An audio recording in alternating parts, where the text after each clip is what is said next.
الشیطان الرجیم بسم اللہ الرحمن الرحیم قل انی اخاف ان عصیت ربی عذاب یوم عظیم، تم فرماؤ بالفرض اگر مجھ سے نافرمانی ہو جائے تو مجھے اپنے رب سے ایک بڑے دن کے عذاب کا ڈر ہے۔ اس آیت مبارکہ کا شان نزول یہ ہے، کفار قریش نبی کریم صلی اللہ علیہ وسلم سے کہتے تھے کہ آپ اپنی قوم کے سرداروں اور اپنے رشتہ داروں کو نہیں دیکھتے کہ وہ لات و عزیٰ کی عبادت کرتے ہیں اور آپ ان کی مخالفت کرتے ہو۔ تو اس کے رد میں یہ آیت مبارکہ نازل ہوئی اور اللہ تعالیٰ نے ارشاد فرمایا، اے حبیب صلی اللہ علیہ وسلم آپ ان سے فرما دیجئے کہ اگر بالفرض مجھ سے اللہ کے حکم کی نافرمانی ہو جائے تو مجھے اپنے رب سے ایک بڑے دن یعنی قیامت کے دن کا مجھے ڈر ہے۔ تو مراد یہ ہے کہ میں خدا کے عذاب سے بچنے کی کوشش کروں یا آباء و اجداد کی مخالفت کروں، اللہ کے عذاب سے میں بچوں یا آباء و اجداد کی مخالفت، جناب میں اس سے بچتا رہوں۔ اور یہ آباء و اجداد وہ ہیں کہ جو مجھے اپنے رب کے عذاب سے نہیں بچا سکیں گے۔ ظاہر ہے وہ بھی حالت کفر میں تھے اور مشرکین بھی حالت کفر میں تھے، تو کافروں کی رعایت رکھتے ہوئے اللہ کے عذاب سے میں ڈروں یا کافروں کی رعایت رکھتا رہوں، اس لیے فرمایا کہ میں اس بڑے دن سے اللہ کے عذاب سے ڈرتا ہوں۔ قل اللہ اعبد مخلصا له دینی فاعبدوا ما شئتم من دونه قل ان الخاسرین الذین خسروا انفسهم واہلیہم یوم القیامہ الا ذلک هو الخسران المبین، تم فرماؤ میں اللہ ہی کی عبادت کرتا ہوں خالص اس کا بندہ ہو کر، تو تم اس کے سوا جس کی عبادت کرنا چاہتے ہو کر لو۔ اے نبی تم فرماؤ بلا شبہ نقصان اٹھانے والے وہی ہیں جنہوں نے اپنی جانوں اور اپنے گھر والوں کو قیامت کے دن خسارے میں ڈالا، سن لو یہی کھلا نقصان ہے۔ ان آیات مبارکہ میں ارشاد فرمایا کہ اے حبیب صلی اللہ علیہ وسلم آپ اپنی قوم کے مشرکین سے فرما دیں میں تو کسی اور کی عبادت نہیں کرتا سوائے اللہ کے، فقط اللہ کی عبادت کرتا ہوں، وہ بھی اس کا مخلص بندہ ہو کر، اور میں تو کسی اور کی عبادت نہیں کرتا۔ باقی رہے تم اے کافرو، تم اللہ کی سوا جس کی چاہو عبادت کرتے رہو۔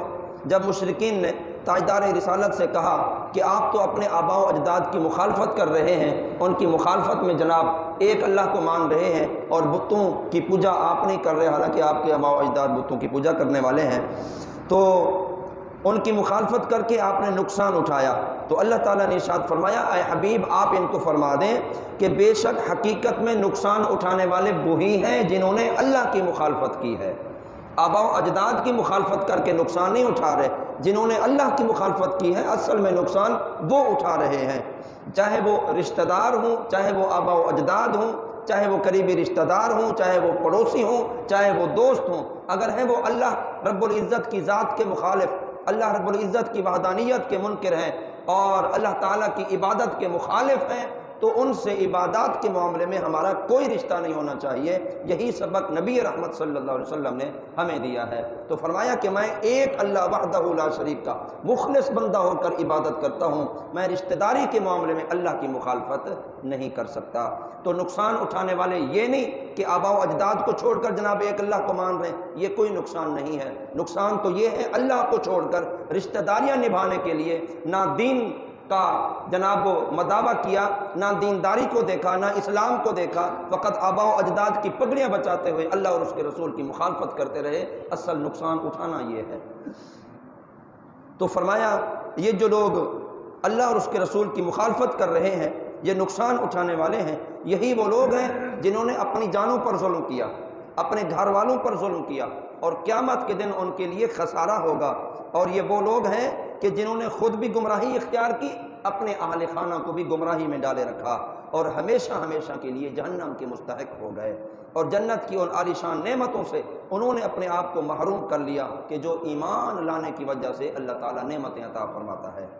سن لو یہی کھلا نقصان ہے، اور یاد رہے کہ جو حضور صلی اللہ علیہ وسلم نے یہ فرمایا کہ کہ اے مشرکو تم جس کی چاہو عبادت کرتے رہو۔ اس کا مطلب یہ نہیں کہ حضور صلی اللہ علیہ وسلم نے مشرکین کو اجازت دے دی کہ اللہ کے علاوہ تم عبادت کرتے رہو، نہیں، یہ مطلب نہیں، بلکہ حضور صلی اللہ علیہ وسلم نے غضب کا اظہار فرمایا، ناراضگی کا اظہار فرمایا کہ تم مجھے اللہ کی عبادت سے روکتے ہو، میں تو خالصتاً اللہ کی عبادت کروں گا، تم جاؤ دفع ہو کر جس کی جا کر عبادت کرتے ہو، تمہیں کوئی روکنے والا نہیں ہے۔ جس کے نصیب میں ہدایت لکھی ہوگی وہ اللہ کے راستے کو کبھی نہیں چھوڑے گا، جس کے نصیب میں ہدایت لکھی ہوگی وہ اللہ کے در اور اللہ کے گھر کو کبھی نہیں چھوڑے گا۔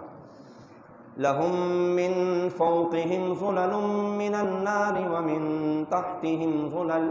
ذَلِكَ يُخَوِّفُ اللَّهُ بِهِ عِبَادَهُ يَا عِبَادِ فَاتَّقُونِ۔ ان کے لیے ان کے اوپر سے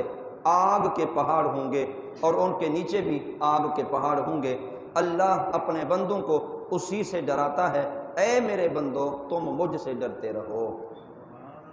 اس آیت مبارکہ میں اوپر سے آگ کے پہاڑ اور نیچے سے آگ کے پہاڑ، اس سے مراد یہ ہے کہ آگ جو ہے وہ انسان کو چاروں طرف سے گھیر لے گی، اوپر نیچے آگے پیچھے دائیں بائیں سب ہر طرف سے انسان کو آگ گھیر لے گی۔ ایک اور مقام پر ارشاد فرمایا یوم یغشاہم العذاب من فوقہم ومن تحت ارجلہم ویقول ذوقوا ما کنتم تعملون، فرمایا جس دن عذاب انہیں ان کے اوپر سے اور ان کے نیچے سے ڈھانپ لے گا اور اللہ فرمائے گا کہ اپنے اعمال کا مزہ اب چکھ لو۔ تو حضرت سوید بن غفلہ رضی اللہ تعالی عنہ فرماتے ہیں جب اللہ تعالیٰ اس بات کا ارادہ فرمائے گا کہ جہنمی اپنے ما سوا کو بھول جائیں، یعنی سب کچھ وہ بھول جائیں، تو ان میں سے ہر شخص کے لیے اس قدر برابر عذاب ہوگا، اس کے قد برابر عذاب ہوگا، اور وہ آگ کا صندوق بنایا جائے گا، پھر اس پر آگ کے تالوں میں سے ایک تالا لگا دیا جائے گا، پھر اس شخص کی ہر رگ میں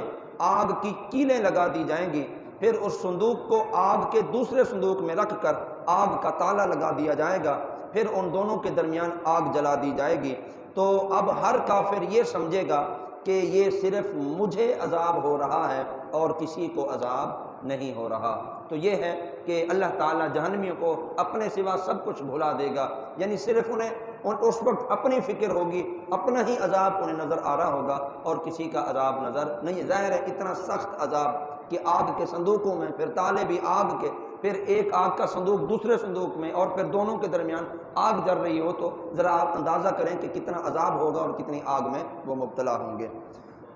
اللہ تعالیٰ نے ارشاد فرمایا لہم من فوقہم ظلل من النار ومن تحتہم ظلل، اور فرمایا لہم من جہنم مہاد ومن فوقہم غواش، کہ ان کے لیے آگ کا بچھونا ہے، ان کے اوپر سے اسی کا اوڑھنا ہوگا، یعنی چاروں طرف آگ ان کو لپٹی ہوئی ہوگی۔ یہ جناب اہل جہنم کا عذاب ہے۔ اللہ تعالیٰ ہمارا ایمان سلامت رکھے، جہنم کے عذابات سے اللہ ہمیں محفوظ فرمائے۔ آیت مبارکہ کے آخر میں ارشاد فرمایا ذالک یخوف اللہ بہ عبادہ، اللہ اپنے بندوں کو اسی سے ڈراتا ہے، یعنی اے لوگو میں نے قیامت کے دن نقصان اٹھانے والوں کے جس عذاب کی خبر دی ہے، اللہ تعالیٰ تمہیں اس عذاب سے ڈراتا ہے تاکہ تم اللہ کا خوف کرو، اللہ کے عذاب سے بچ جاؤ اور ایسے اعمال سے اپنے آپ کو بچا کر رکھو جو اللہ کے عذاب کا مستحق ٹھہراتے ہیں۔ تو اپنے آپ کو خود بھی گناہوں سے بچو، اپنے اہل خانہ کو بھی گناہوں سے بچاؤ، اور کفر سے بھی تم باز آ جاؤ، اللہ پر ایمان لاؤ، اس کے رسول کی تصدیق کرو، اور احکامات و ممنوعات میں اس کی پیروی کر کے آخرت کے عذاب سے تم اپنے آپ کو بچا سکو۔ اور اے میرے بندو میں نے جو چیزیں تم پر فرض کی ہیں ان کی ادائیگی اور گناہوں سے بچنے کے معاملے میں تم مجھ سے ڈرتے رہو، اور وہ کام نہ کرو جو میری ناراضگی کا سبب ہو، وہ کام کرتے رہو جو میری پسندیدگی کا سبب ہو۔